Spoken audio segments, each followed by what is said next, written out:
Nitong nakaraang Hulyo ay nabalitaan natin ang pagpataw ng preventive suspension kay Government Service Insurance System President and General Manager Jose Arnulfo Wick Veloso at anim pang opisyal. The facts which led to these suspensions are nothing short of alarming. Ano ba itong pinaggagagawa ng GSIS sa pera nating mga kawani ng pamahalaan? Dear colleagues, habang seryosong itinutulak ng Senado ang mga panukalang batas ukol sa e-gambling, mukhang may isa pang klase ng pagwawaldas ng pera na dapat tayong o dapat nating bantayan. Yung pondong inaasahan ng mga pampublikong manggagawa na magbunga sa takdang panahon matapos itabi at hulugan ay mistulang isinusugal at ipinapatalo ng mga opisyal ng GSIS. Let's look at the numbers. At present, GSIS has a 1.83 trillion pesos in total assets. 1.83 trilyong piso iyan mula sa sama-samang pangarap at pagsisikap ng ating mga kawani sa gobyerno na buwan-buwan ay kinakaltasan ng sahod bilang contributions sa GSIS. 2,736,710. Ganyan naman po karami ang mga miyembro at pensyonado natin sa ilalim ng GSIS. Sila ang ating mga guro, pulis, traffic enforcers, doktor at nurse sa pampublikong ospital, empleyado sa lokal na pamahalaan. At syempre, maging mga kasamahan natin dito sa Senado. Kayong mga masisipag nating katrabaho sa Senate proper at Senate Secretariat. With millions of Filipinos depending on GSIS for their pensions and other benefits, GSIS investments should be made in a sound, safe, and liquid manner in compliance with regulations designed for that purpose. Ang problema, mukhang ang mismong liderato pa ng GSIS ang hindi sumusunod sa mga alituntunin na iyan. In recent weeks, new articles have started to shine light on the 1 billion peso investment of GSIS in online gambling platform DigiPlus. You heard that right, Mr. President and dear colleagues. Pinaka nakakagulat sa lahat, nag-invest ang GSIS naglagpas 1 bilyong piso sa online sugal. Pinasok ito ng GSIS when DigiPlus's shares were being offered at a peak of 65.30 pesos. Those shares have since hit a low of 13.68 pesos. Lugi na. In the first place, what was GSIS thinking? Investing funds in online gambling. Tayo nga po, mga kasamang nagtatrabaho sa gobyerno, hindi pwedeng tumuntong sa casino. Lalo na, hindi pwedeng magsugal doon. Kaya, bakit ang GSIS naman todo taya at ginawang puhunan ang pera ng public employee sa sugalan? Sa ngayon, tayo sa Senado at pati ang House of Representatives, maging ang Malacanang ay lahat gumagawa ng mga malalakas na inisyatiba, paninindigan, laban sa online sugal dahil sa mga masasamang social costs nito. So, why is GSIS doing the opposite? Why is GSIS investing the retirement money of public servants to seemingly expand the e-gaming industry? We need explanations. And unfortunately, Mr. President, this is just the tip of the iceberg. By law, GSIS has the fiduciary duty to invest the contributions of its members wisely, ensuring they meet the requirements of liquidity, safety or security, and yield to guarantee the actuarial solvency of the funds. Eh dapat lang naman, no? Isipin nyo, buwan-buwan kayo, buwan-buwan tayo naguhulog sa GSIS. Yung mga nagtatrabaho sa gobyerno, gaano katagal na kayo? 10, 20, 30 years? Tapos, hindi pala inaalagaan. Hindi pala sinisiguro. Hindi pala ginagarantya. Yung pondo natin, pagdating ng panahon, wala pala kayong tatanggaping pensyon. It appears there is a pattern of reckless and questionable investment decisions by the current GSIS leadership. The guardrails we have put in place to guide and protect GSIS investments are seemingly being breached. Remember that preventive suspension of Mr. Veloso and other GSIS officials. That was imposed in connection with the 1.45 billion peso subscription agreement entered into with GSIS by GSIS with Alternergy Holdings Corporation for the purchase of 100 million of the latter's perpetual preferred shares.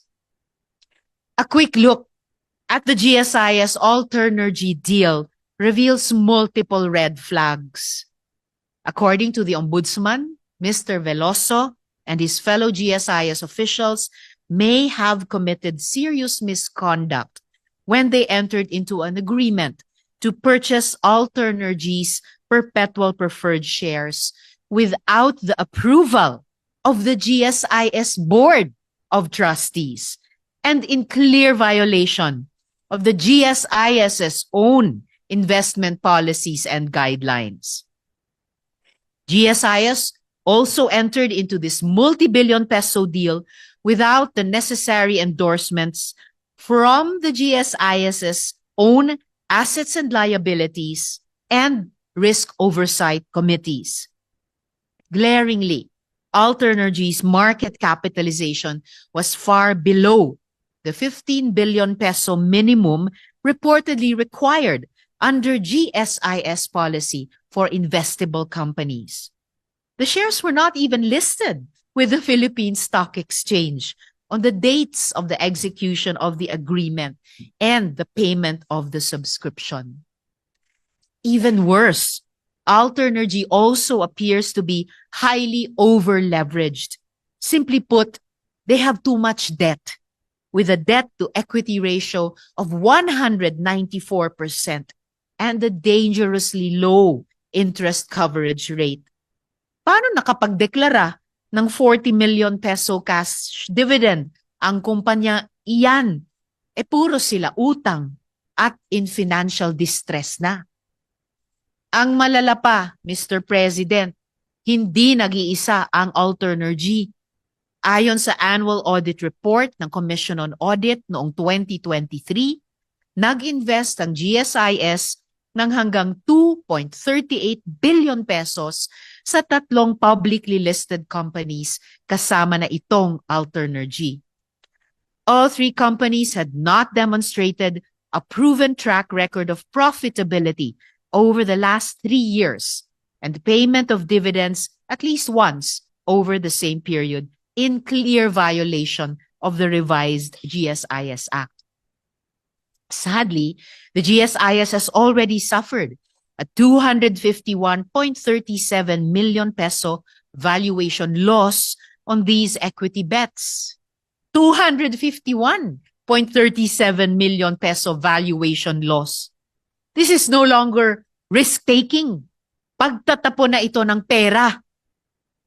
And Mr. President, the COA grimly warns that this is just the beginning, since the investments could undermine the actuarial solvency of the pension fund and place members' savings at risk. We cannot dismiss COA's warnings, especially when GSIS is already exposed to other risky and problematic investments. In fact, let's not call them investments. These are plain and simple bad bets. Along with GSIS's questionable investment in online banking, online gambling, there is also the continuing 0.82% stake of GSIS in Del Monte Pacific, a company teetering under 2.3 billion US dollars in debt and facing massive write-offs. This investment has already incurred an estimated paper loss of 19.1 million pesos for GSIS, representing a 32.5% decline in its stake. Pero sa kabila ng matinding paalala sa mga opisyal noong bumagsak na ang halaga, hindi pa rin umaatras ang GSIS sa Del Monte Pacific. Mukhang pinaglalaruan at hinahayaan lang masayang ang pera ng ating mga lingkod bayan. Mr. President and dear colleagues, this is why the Senate should act swiftly to review the policies, procedures, and guidelines covering the GSIS's investments decisions. We should strengthen GSIS's investment policy compliance and oversight. We should increase transparency and accountability in their investments, and we should plug policy gaps and clarify ambiguities. Ngayon kasi, mukhang may pagkakaiba ang interpretasyon ng GSIS Act, ang GSIS at COA ukol sa investment options nito. The COA was of the opinion that the GSIS was limited to investing in securities of companies with a proven track record of profitability over the last 3 years and payment of dividends at least once over the same period. However, GSIS argues that these parameters are not restrictive, but rather only enumerated investments requiring reporting to Congress. Kaya dapat na itong tignan, pag-aralan at aksyonan ng Senado. Kung kailangan i-amyenda ang GSIS Act, gawin na natin. We must update the law and erect the necessary guardrails for GSIS investments to protect its members amid ever-evolving financial markets. Mr. President, dear colleagues, 2.7 million GSIS members, survivor pensioners, and their families are counting on the Senate's decisive action.